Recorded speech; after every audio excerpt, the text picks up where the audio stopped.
છોકરીને લઈને એના દાદા આટા મારવા ગયેલા આ ગાડીમાં બેસાડીને.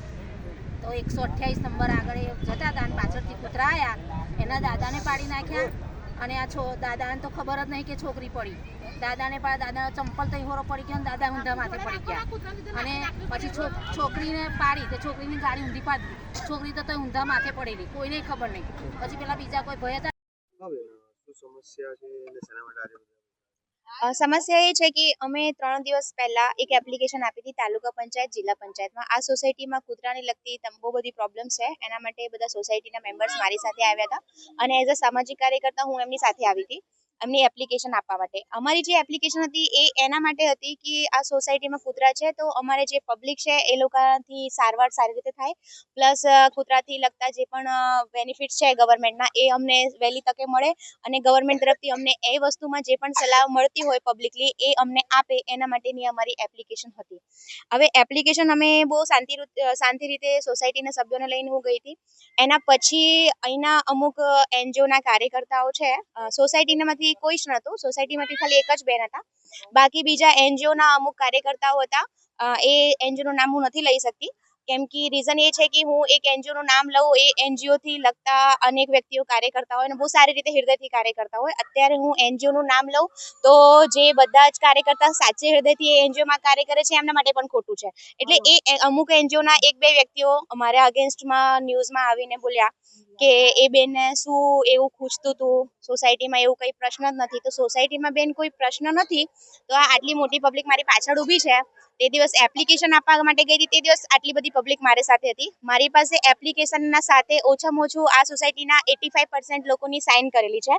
એટલે હું કંઈ પાગલ તો છું નહીં કે એમને જ તાલુકા પંચાયત અને જિલ્લા પંચાયતમાં પહોંચી ગઈ હું. લોકોને સમસ્યા હોય તો છું પહોંચી ગઈ હોય. અને તમને એવું લાગે છે કે અને ગવર્મેન્ટને યા કોઈ પણ વ્યક્તિને એવું લાગતું હોય કે ખાલી સાવિત્રીબેન પહોંચ્યા છે આ મેટરમાં, તો એ લોકો ગ્રાઉન્ડ લેવલ પર આવે અને આ સોસાયટીમાં જાય અને લોકો જોડે ચર્ચા કરે તો એમને ખબર પડે કે ખરેખર કેટલો મોટો પ્રોબ્લેમ છે. અને એમને ના આવતું હોય તો આપણે કેલનપુર પીએસસીમાં જાય, ત્યાં આગળ જોવે કે આ વર્ષ દરમિયાન કેટલા કેસીસ બન્યા છે, તો એમને ખ્યાલ આવે કે એકચ્યુઅલમાં આ કેટલો મોટો પ્રોબ્લેમ છે. અને એમને એવું કીધું કે આ બેન સાવિત્રી બેન જે છે સામાજિક કાર્યકર્તાની એ ભાજપના છે, એટલે એમને એમ કે એમની સરકાર છે એટલે કાર્ય કરશે. હું પ્રાઉડલી કહી શકું છું કે હું ભારતીય જનતા પાર્ટીની કાર્યકર્તા છું અને બધા ભારતીય જનતા પાર્ટીના જે કાર્યકર્તા હોય છે ને એ લોકોની સેવા કરવાનું એમનું કર્તવ્ય હોય છે. હું મારું કર્તવ્ય જ કરી રહી છું. મારું આ જ કામ છે કે મારે લોકોની સેવા કરવાની છે. કોઈને કોઈ પ્રોબ્લેમ હોય તો એને સાચી રસ્તા બતાવવાનું અને એને સાથે એની હેલ્પ કરવાનું, જે હું મારું કાર્ય કરી રહી છું. તો એમને મારાથી એમ કહે છે કે આ બેનને શું પૂછે છે, મને કંઈ જ નથી પૂછતો. મને ખાલી એ છે કે ભાઈ લોકો હેરાન થતા હોય બેન તો તમે લોકો પર તમે એમની સાથે હેલ્પ કરવા માટે ના આવી શકો. અત્યારે કોઈને કૂતરું કરડ્યું હોય તમને એને હેલ્પમાં ના આવી શકતા હોય, પણ યદિ કોઈ વ્યક્તિ એમને હેલ્પમાં આવે છે તો તમે એને નેગેટિવ એની ઇમેજ ઊભી કરો છો, એ વસ્તુ સારી નથી. સેકન્ડલી તમે એવું બોલો છો કે સોસાયટીવાળા કૂતરાને પોઈઝન આપે છે, કૂતરાને એસિડ આપે છે, કૂતરાને આમ કરે છે. તો બેન અત્યાર સુધી આ કૂતરા આ સોસાયટીમાં છે અને આ સોસાયટીના સભ્યોની અંદર છે. યદિ આવું કંઈ પ્રશ્ન હોત ના તો સોસાયટીવાળા આવું પોઈઝન આપીને બધાને પતાવી દેત અને એપ્લિકેશન આપવાની કોઈ જરૂરત નથી. એનો મતલબ એ છે ને કે આ સોસાયટીવાળા આટલા દિવસથી આ કૂતરાને હાચવે છે અને સોસાયટીવાળાને જ્યારે મારી પાસે આવ્યા ત્યારે એમનું એવું કોઈ ઇન્ટેન્સિવ નહોતું કે આ કૂતરાને આપણે કંઈ નેગેટિવ કરવાનું છે. એ લોકોનું તો એમ કે ભાઈ કૂતરા એમને રીતે રહે અને અમે અમારા રીતે રહે, એટલે ગવર્મેન્ટ એમાં શું અમને હેલ્પ કરી શકે એના માટેની અમારી એપ્લિકેશન હતી. તો સોસાયટીના લોકોને ખોટી રીતે બદનામ કરવું કે ભાઈ એ લોકો પોઈઝન, મતલબ એમને એવી રીતે પ્રિટેન્ડ કરી દીધું છે ને કે આ સોસાયટીના લોકો એકદમ ક્રૂર લોકો છે. જો કે તમે જોઈ શકો છો કે આ સોસાયટીમાં કૂતરા કેટલા શાંતિથી ફરી રહ્યા છે. કોઈ સોસાયટીવાળા કશું બી કૂતરાને કરતા નથી, એટલે જ આટલી શાંતિથી રહી શકે છે ને. પ્રોબ્લેમ છે કે કૂતરા તો શાંતિથી જ છે પણ આ સોસાયટીના જે સભ્યો છે ને એ શાંતિથી નથી.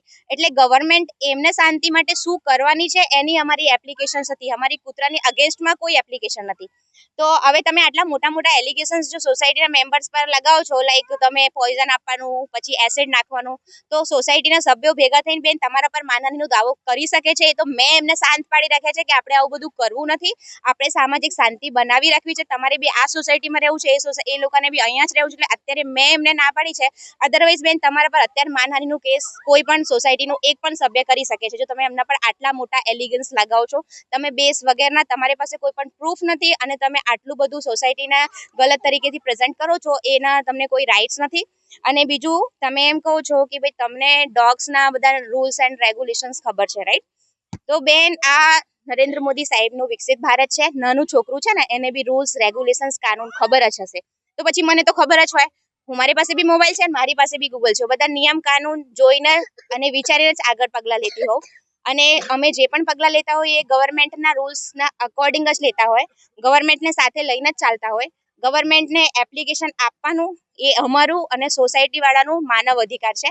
એના અકોર્ડિંગ અમે ગયા હતા. અને તમે જે અમારા પર એલિગન્સ કર્યા છે એનું તમને કોઈ પણ જાતનો અધિકાર નથી.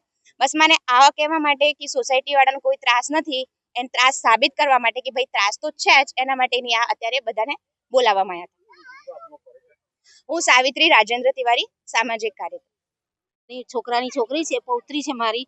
એને કૂતરાએ કાલે પરમ દિવસ રાત્રે 10 વાગે અરકોટમાં લઈને પાડી નાખી છે. એની હાલત જુઓ, સહેજ બચી ગઈ છે ને તો અત્યારે એનું માથું બાથું તૂટી ગયું હોત, કારણ કે રોડ પર પડી ઊંધા માથે. અને તઈ કહેવા જઈએ છે તો કૂતરા એમને વાલા છે, બચ્ચા વાલા નથી. બરાબર? તો કૂતરાને તમે હાચવો અને આ બચ્ચાને જોવા પણ આવી નહીં અમાર ઘેર કે ચાલો ખબર કાઢવા જઈએ. એના દાદા ઘરે કેવા ગયા તો પણ જોવા આવી નહીં. તો એનો નિર્ણય શું લેવાનો? એને પૂછી જુઓ કે શું કરવાનું છે એનું, નહીં તો પછી અમે આગળ વધીએ. બરાબર? અને આ છોકરીની જેટલી દવા થઈ છે એના દવાના પૈસા આપે. મારું નામ મંજુલાબેન.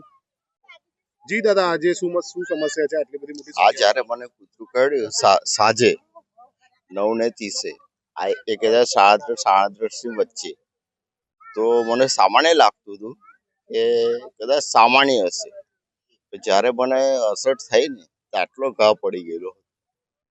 પછી જ્યારે મેં અહીંયા સવિતા હોસ્પિટલ રાત્રે 2 ઇન્જેક્શન લીધા. પછી પાછા જમનાબાઈથી એસએસસીમાં લખી આપ્યું. એસએસસીમાં ત્યાં આગળ અંદર ઇન્જેક્શન આપ્યું. પછી મને ડભોઈ, હું જ્યાં જોબ કરું છું ત્યાં આગળ મેં 5 ઇન્જેક્શન પૂરા કરાયા. ત્યારબાદ તો અત્યારે સારું છે. અત્યારે સારું છે, મને કોઈ પ્રોબ્લેમ નથી. પણ તો પણ એનો ડાઘ અત્યારે છે, એ ડાઘ છે અત્યારે પણ હાલ મોજૂદ. ના કેસ પેપર છે મારી પાસે. શું નામ છે તમારું? તમારો પરિચય? હા, શું નામ છે તમારું? નામ શું છે? મહેન્દ્રભાઈ સિંહ પરમાર, અક્ષર શેરી 682 ઘર નંબર.